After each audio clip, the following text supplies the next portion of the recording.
The crimes of Jeffrey Dahmer made the world cringe. 17 murders. Cannibalism. Sex with the dead. A man who made his Milwaukee apartment into a violent and erotic death chamber. One thing led to another. It took more and more deviant type behaviors to satisfy my urges. Dahmer even tried to create living sex zombies by injecting acid into their brains. Jeffrey Dahmer, it seemed, was as close to raw evil as the world had ever known. Jeffrey thought he was the devil. Jeffrey thought he was so evil that he was equal to the devil.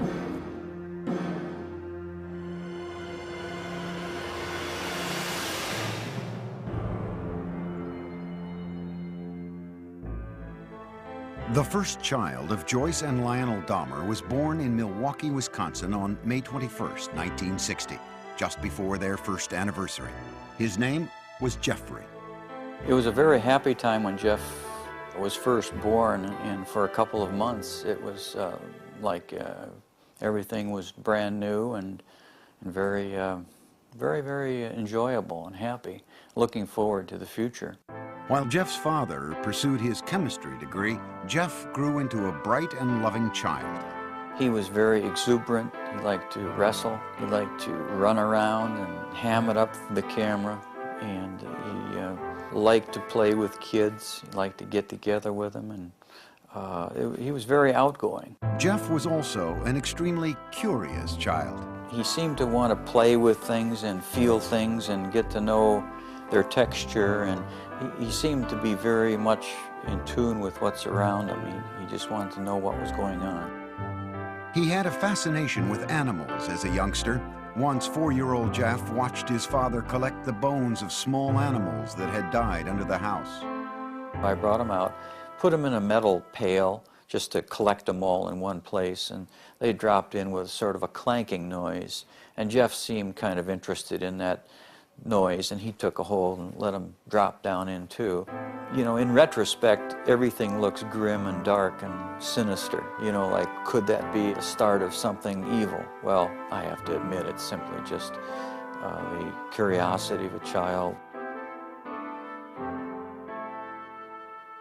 Lionel finished his schooling with a PhD in chemistry. The family moved to Ohio, relocating 3 times before settling down on a nearly 2-acre wooded lot in the town of Bath, an hour's drive south of Cleveland. It was then that Lionel began to notice the previously gregarious Jeff had become shy and withdrawn. He did seem to be awkward socially and just didn't feel comfortable. To take his mind off the move, 7-year-old Jeff was given a dog, Frisky, whom he loved dearly. With people that he knew or his new pet, the next door neighbor boy, he was very relaxed. But there was this shyness and feeling of inferiority that we were concerned about at that time. What the Dahmers thought their son needed was to feel more involved, so they let Jeff choose the name of their second son. Jeff named his brother David. Lionel also encouraged his son to participate in activities that would include contact with other kids. What we were trying to do was to involve Jeff with activities with the thought that involvement would lead to human involvement, a forced, almost, interaction. And on the weekends, father and son planted gardens and raised sheep for competition in 4-H fairs. To commemorate their gardening days, young Jeff gave his father a handmade card with a poem. There's a picture of me eating an ear of corn on the front, and Jeff says, "The squash and the pumpkins can never compare to the kind of dad who has curly hair." And it says, "This poem is from Jeff, and I love you to death." When Jeff was 10, his mother was hospitalized and treated for anxiety. From there, his parents' marriage began to fail. Jeff's fascination with nature and small animals continued into his teenage years, when he became curious about what they looked like on the inside. For specimens, he collected roadkill. Riding around the country roads in Bath, carrying garbage bags, Jeff searched for carcasses. Jeff brought the roadkill he found into the backyard of the house, and there in the secrecy of the woods, he dissected the animals. I really have become convinced that that was sort of the starting point in this downward spiral of his. And it was associated with his puberty. And when you have hormones kicking into this terrible mixture, what he's doing, he's investigating insides of animals.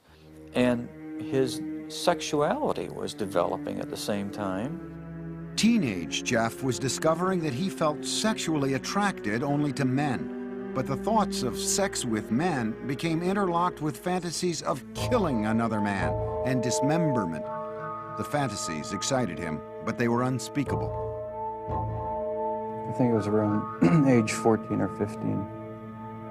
Started having obsessive thoughts of violence intermingled with sex. And it just got worse and worse. I didn't know how to tell anyone about it, so I didn't. I just kept it all inside. The fantasies included lying next to an unconscious man. For the first time, Jeff's fantasies crossed the line from his mind into action. He devised a plan. He would knock out a local jogger with a bat and lie next to him. On the day he opted to wait for his victim, the jogger didn't run by. He never attempted the clubbing a second time. As he entered high school, his sexual fantasies traumatized him. To escape, he began drinking. On the way to classes in the morning, he would fill up a cup with hard liquor at a friend's house. And I remember sitting next to him in a first period, I believe, history class, and he had a styrofoam cup of scotch, I believe it was scotch. I remember saying, "Jeff, what is that?" And he threw his head back and he shook it and he said, "It's my medicine."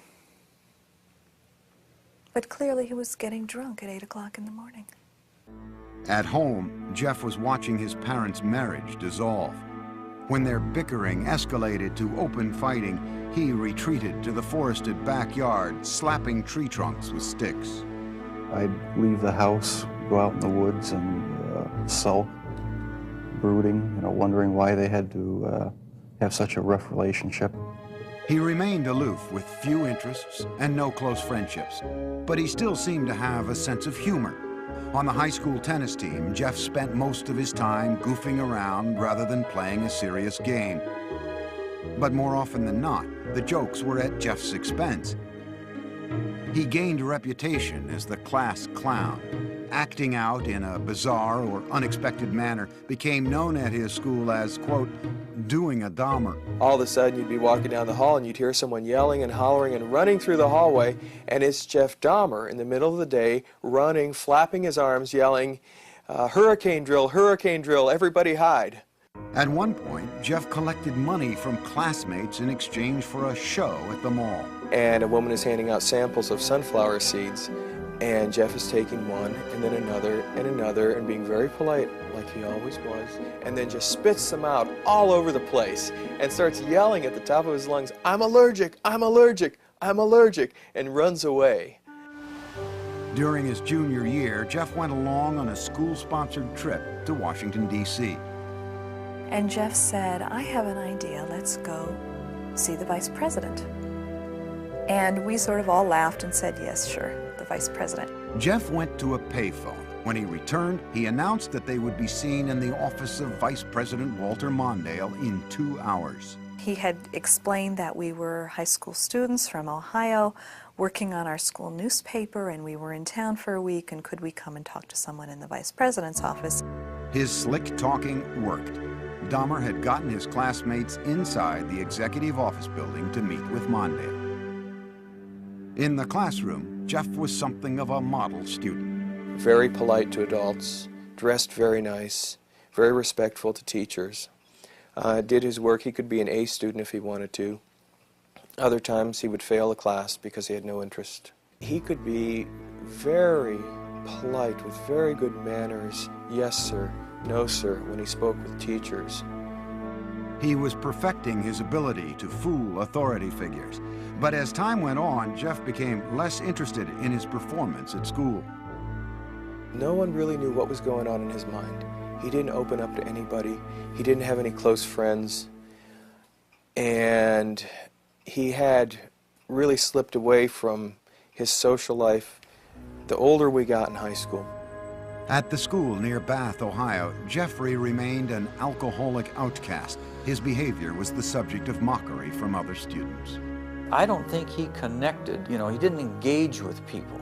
So if you don't engage with people, then you give and take of conversation and feelings, then you end up internalizing a lot.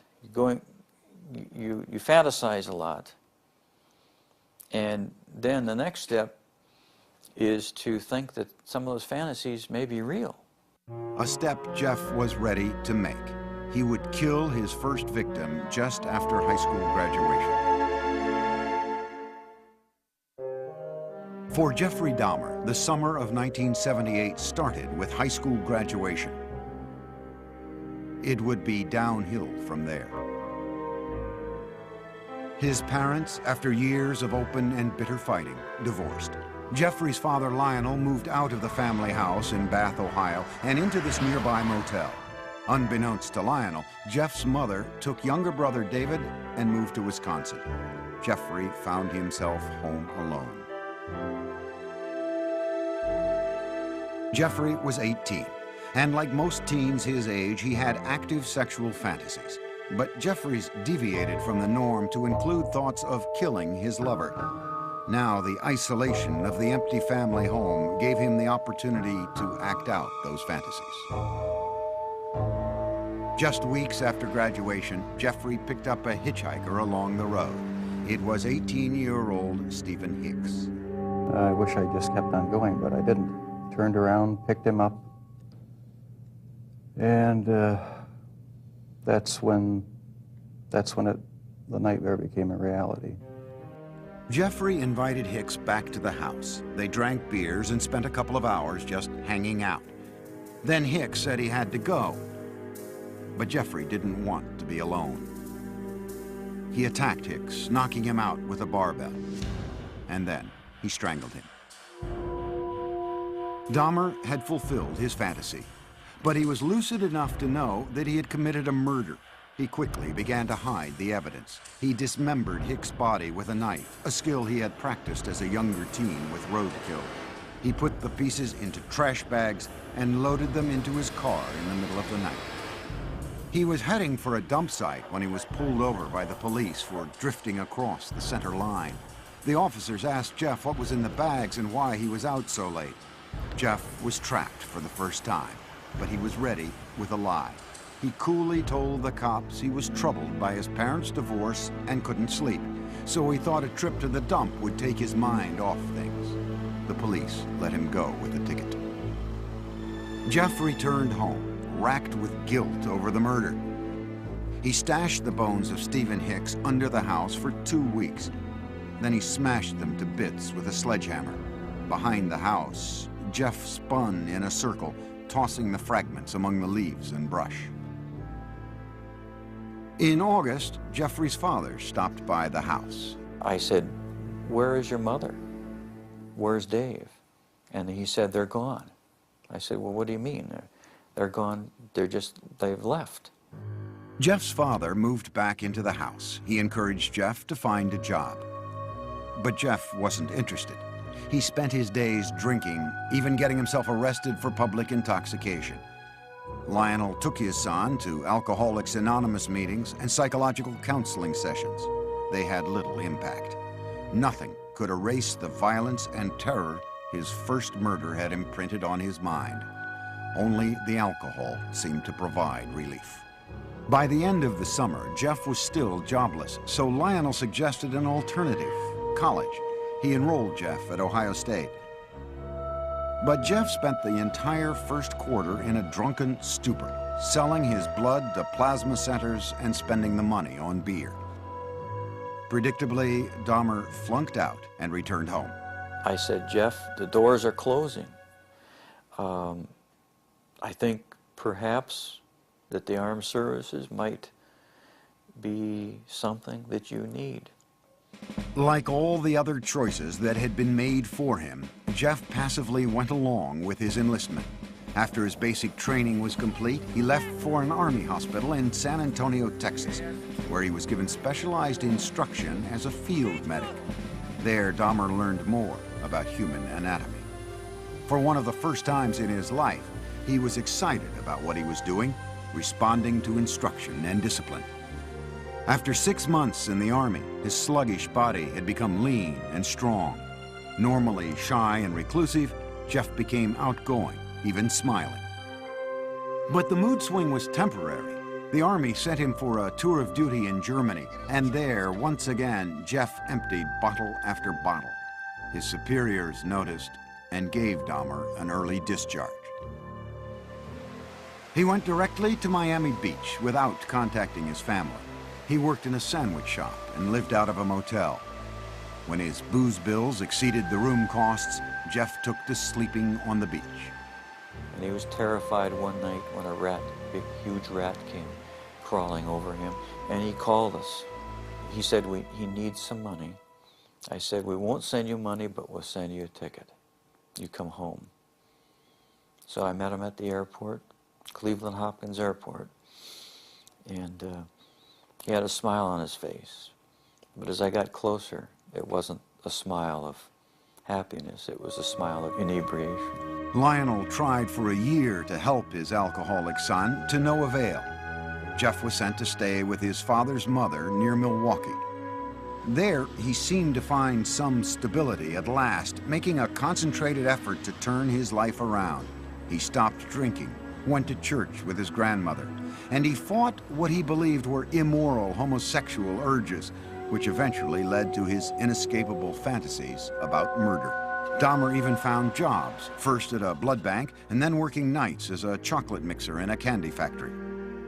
But the lifestyle of church-going and right living, as he called it, didn't last. After 3 quiet years in his grandmother's home, Jeff came face to face with his fears. At the library, a man handed him a note offering sexual favors. Dahmer declined, but he would later say the note was a turning point. It awakened sexual desires deep inside him. Specifically, he wanted the submissive company of another male. He wanted someone to fulfill his sexual needs, but he didn't want to be burdened by anyone else's needs. Jeffrey started with a perfectly submissive partner. He stole a store window mannequin. He kept the plastic man in his closet, bringing it out to masturbate onto until his grandmother found it and insisted he get rid of it. On his free nights, Jeffrey began exploring gay life in Milwaukee, browsing through porn shops and going to bathhouses. The bath clubs catered mostly to men seeking anonymous sex. To make his partners there submissive, Jeffrey gave them drinks laced with sleeping pills. When they fell unconscious, he would lie down next to them, listening to the sounds of their bodies, their heartbeats, their stomachs. But the drugging experiments ended when one man overdosed and spent a week in the hospital. Jeff was asked never to return to the club. But he then discovered the gay bars and discos of Milwaukee. These would become the killer's favorite hunting grounds.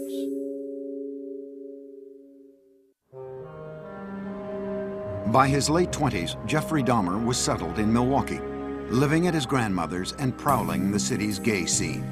No one suspected that this reclusive loner with boyish good looks was on his way to becoming a psychopathic serial killer.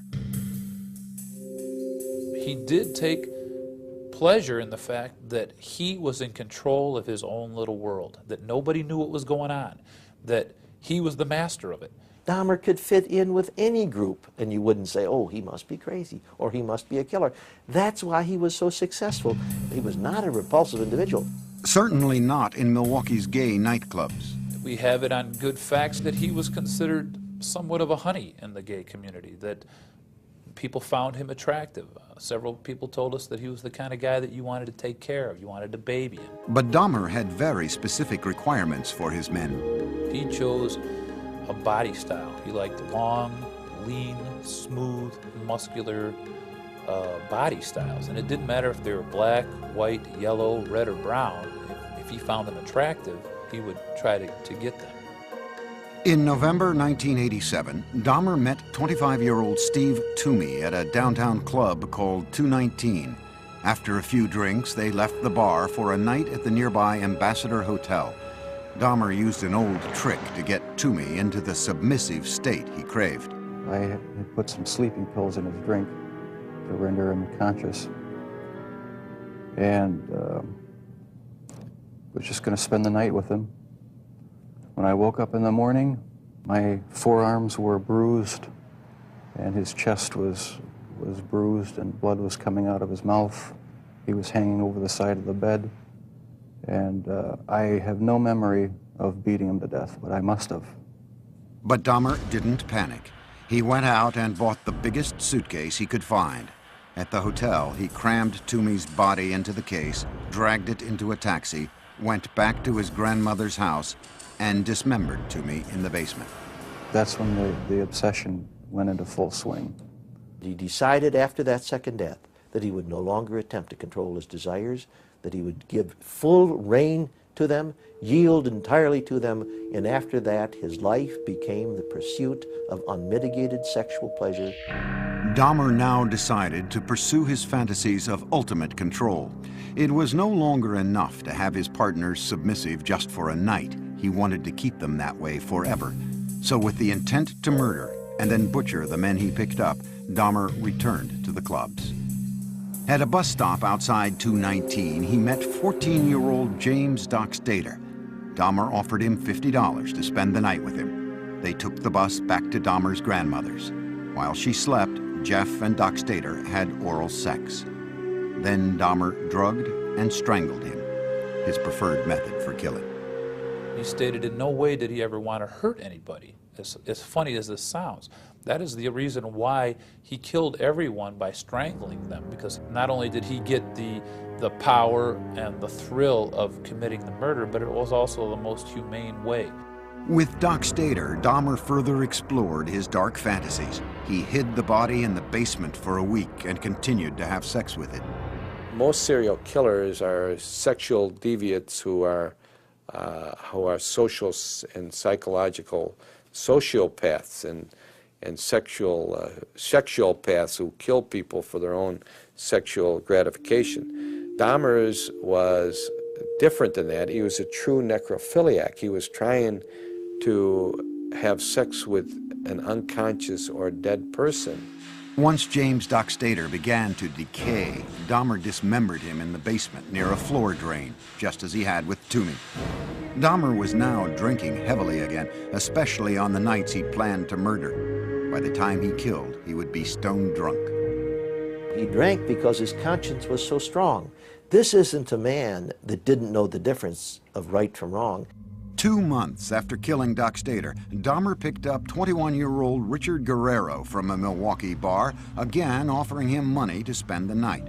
In a familiar pattern, Dahmer drugged and strangled him. He spent a few hours with the corpse before dismembering it. He then placed the body parts into trash bags for the city garbage collection the next day. In the summer of 1988, Jeff's grandmother asked him to move out. She had been troubled by Jeff's late hours, the mannequin in his bedroom, and now unidentified foul smells from the basement. He took an apartment on Milwaukee's west side and immediately accelerated his downward spiral when he approached a 13-year-old boy on the street and lured him into the apartment. Inside, Dahmer scared the boy by fondling him, and the youngster ran from the apartment. Dahmer was convicted on second-degree sexual assault charges only. The murders were still his secret. He was sentenced to 1 year in a work release program that required him to spend his nights in a prison dormitory while he continued working at the chocolate factory. In the 10 days before he began his sentence, Dahmer struck again. He met 26-year-old Anthony Sears at the gay club La Cage and killed him. He mummified Sears' head and genitals and kept them inside his locker at the chocolate factory. Towards the end of the work release term, Jeff's father wrote to the judge and urged him to put Jeff in an alcoholic treatment program, writing, "I have tremendous reservations regarding Jeff's chances when he hits the streets." No program was ordered. Jeff was released 2 months early. He moved into another low-income neighborhood in Milwaukee. The rent at the Oxford Apartments was cheap, and the location was close to the gay clubs. On his own again, he was free to feed his relentless sexual urges. Within 3 weeks of his release, Dahmer began a 1-year killing frenzy. He would leave 13 more families, most of them African-American, searching for loved ones who had simply disappeared. The police, too, searched in vain.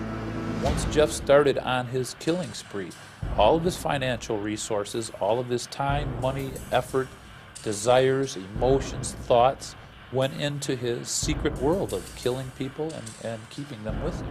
Many times he talked about trying to fight it, even after he had killed a couple people, saying how he wasn't going to do it again. But within a month, he would be back out at the bar stalking. One victim almost got away. Dahmer had drugged 14-year-old Konorak Synthesomphone, the brother of the boy Dahmer had been jailed for molesting the year before. As Konorak slept, Dahmer went out to buy more liquor. But while he was gone, the teen woke up. He staggered out into the street naked. A concerned neighbor called 911. Milwaukee Emergency Operator 71. Okay, hi. I'm on 25th and State, and this is young man. He is butt naked. He has been beaten up. He is very bruised up. He can't stand. He's study fall out. He is butt naked. He has no clothes on. He was really hurt.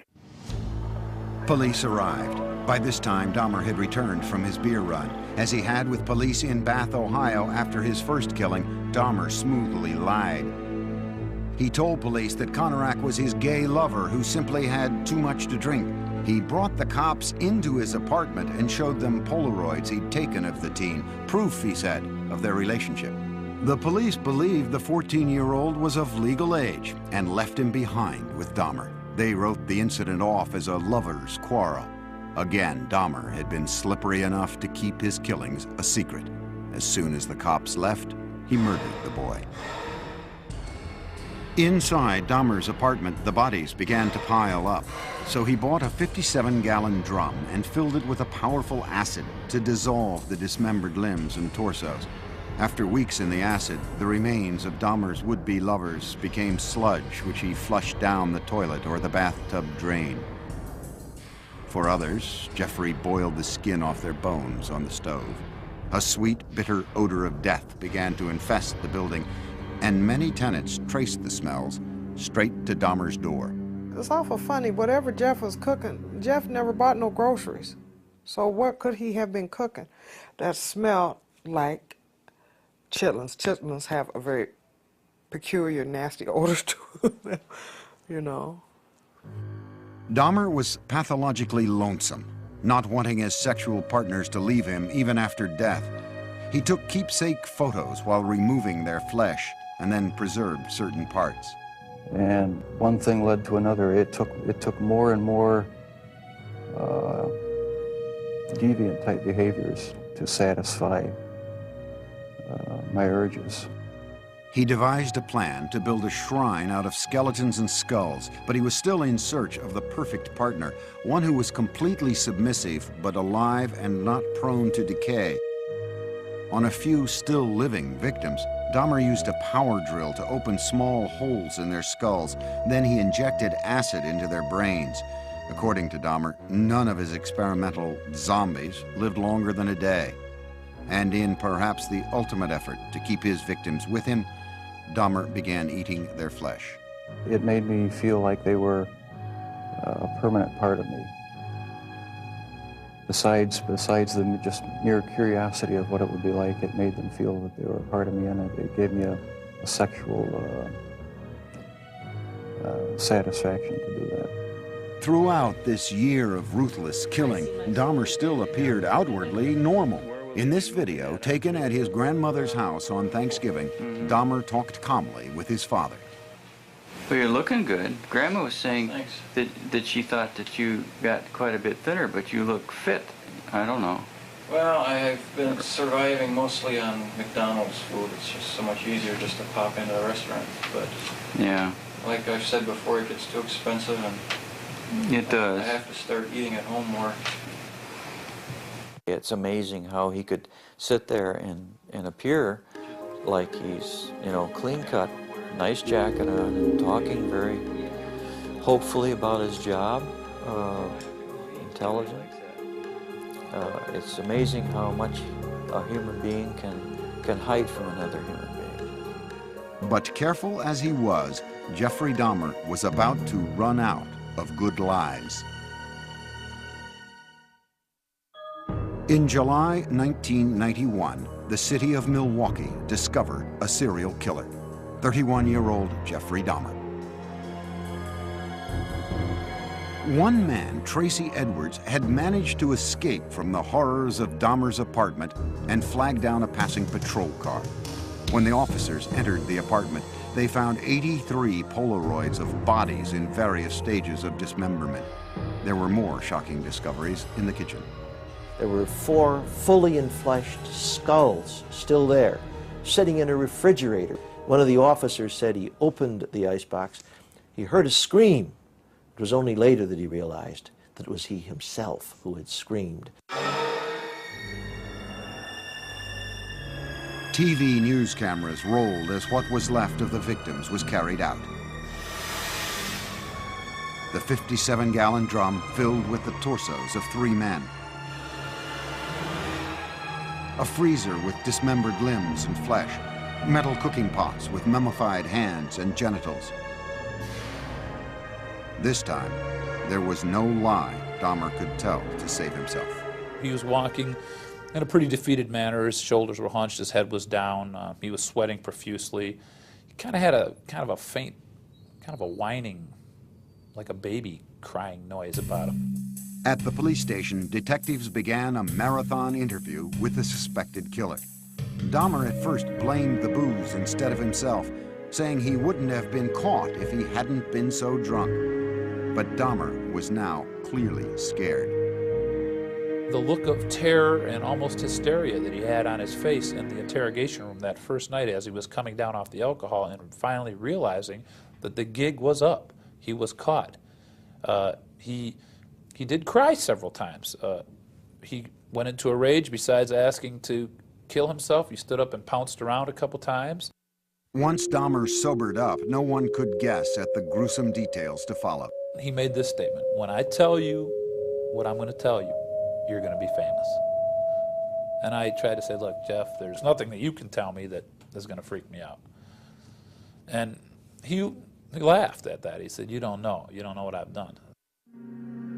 Dahmer spent the next 6 weeks with the detectives, recounting the murders of 17 men, a 159-page confession. It seemed cathartic to Dahmer to finally get the deeds of the last 13 years off his chest. With the information from his confession, investigators went back to Dahmer's childhood home in Bath, Ohio. They raked up the shattered bones of Stephen Hicks, Dahmer's first victim. The Milwaukee County coroner started matching skulls with torsos, and the police began the sad task of notifying families. Dahmer pleaded guilty but insane. The issue of his sanity would be the sole question before the jury. You know immediately that it's going to be probably an insanity defense. What can you argue? You can't claim self-defense. You can't say you don't know how those bodies got there. Wisconsin had no death penalty, so if the jury found him sane, he would spend the rest of his life in prison. If they found him insane, he would be imprisoned in a mental facility. Dahmer himself couldn't understand why he enjoyed fantasizing about murder. Jeffrey thought he was the devil. Jeffrey thought he was so evil that he was equal to the devil.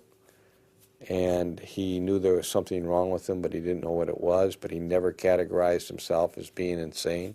The man who entered the Milwaukee County courtroom in January 1992 appeared completely normal until the words of his confession were read in court by Lieutenant Dennis Murphy.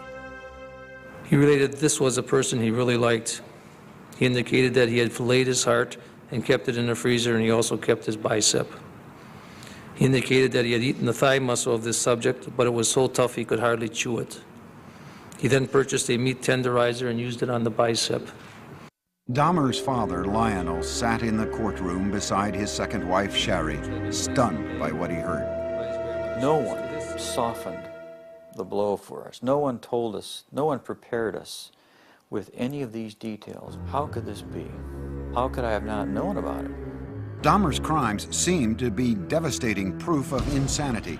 What else could explain the actions of a man who had sex with the dead, dismembered their bodies, preserved their skulls, and ate their flesh, all for sexual gratification?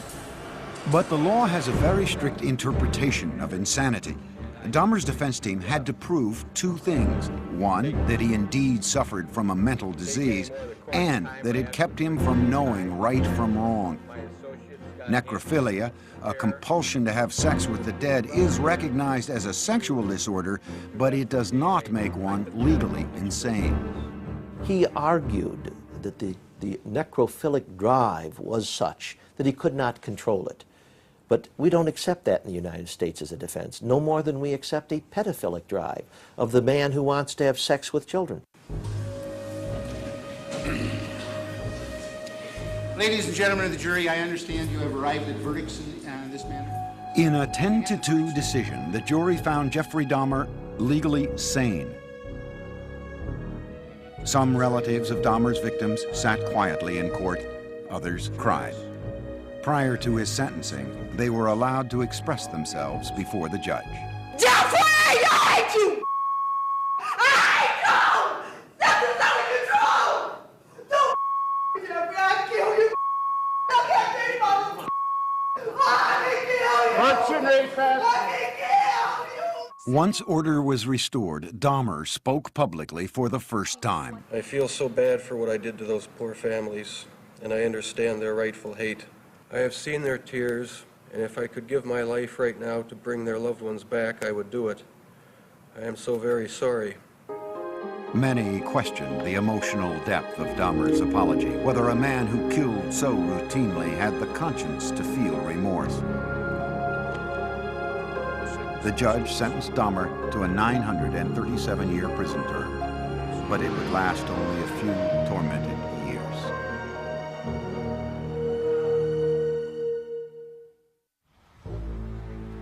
Jeffrey Dahmer's final home was the Columbia Correctional Institution in Portage, Wisconsin.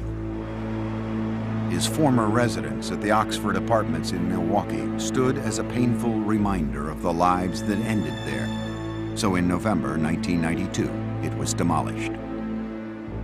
In his prison cell at the age of 32, Dahmer's life became a conflicted introspection, trying to sort out the blame for his killing nature and seeking divine forgiveness for it. He had spent time in church as a boy and with his grandmother as an adult, but had lost his religion during the murder spree. Dahmer placed the blame for the murders on his atheistic beliefs and the theory of evolution. He said, if it all happens naturalistically, what's the need for a God? Can't I set my own rules? Who owns me? I own myself. Yet Jeffrey was still a contradiction, for he was always quite willing to blame the devil for taking over his soul. The serial killer wondered now what would happen to him when he died. Dahmer decided he wanted to be baptized. Evangelist Roy Ratcliffe was called by the prison minister to talk with the inmate in April 1994. He was a very affable, congenial, likable sort of person. I always felt like I was dealing with a small boy in a grown-up man's body. He could get real excited and interested in neat or cool things that a little boy would get involved in. 1 month later, Dahmer was taken to the prison medical center, where he was baptized in a whirlpool. On the way, we walked by other prisoners who were coming by with mops and brooms and various cleaning devices, and they looked up, and the only one they saw whom they recognized was Jeff, and so they called out in a very friendly, banter, "Hey, JD, how's it going?" And he called back, "I'm going to be baptized, this is great." Dahmer appeared to be making a remarkable transformation in prison. He would ask questions. He would he would say, but wait, what about this? What about that? So uncharacteristic of the earlier years. You know, go back to senior year in high school, you wouldn't get any of that. He was so interactive and so concerned about our welfare. You know, he was reaching out. He was rehumanizing. But those dark, haunted fantasies remained with Dahmer. I'll probably have to live with it for the rest of my life. I wish it would go away. I wish there was some way to completely get rid of the compulsive thoughts, the feelings. Dahmer got another reminder of his past when he was visited by Teresa Smith. Jeffrey had killed her brother, Eddie. First thing when he did when he came in is apologize for killing my brother. I asked him why my brother, and he said he seen the way he danced, you know, and he liked the way he looked, and he said I was just attracted to him. He said he had strangled him, and then he was trying some new experiment or something with preserving the skull and the body and whatever, and it didn't work. So he had to destroy him. Dahmer had spent his entire adult life as the predator. But now in prison, he became the prey. The notorious serial killer was a target for other inmates. In August 1994, he was attacked in the prison chapel with a crudely fashioned knife. He survived. But on November 29, 1994, inmate Christopher Scarver, who called himself Christ, bludgeoned Dahmer with a metal rod from the prison gym. Dahmer died on the way to the hospital. Among his last wishes, Dahmer had asked to be cremated. His ashes were split between his mother and father. There are statements in his will and testament that say, I don't want a marker, I don't want a grave, I don't want a funeral, I don't want any kind of... He's saying, I want to be wiped out. But the horrible questions that his life of killing posed do continue, and they defy answers. Is a mystery of mysteries that will never be solved. Even if he lived, I don't know that what he was all about would ever be solved, except maybes. It's hard when there's no explanations. Sure, there were red flags in Jeff's life, but no one knew about him. He was so secretive and so careful.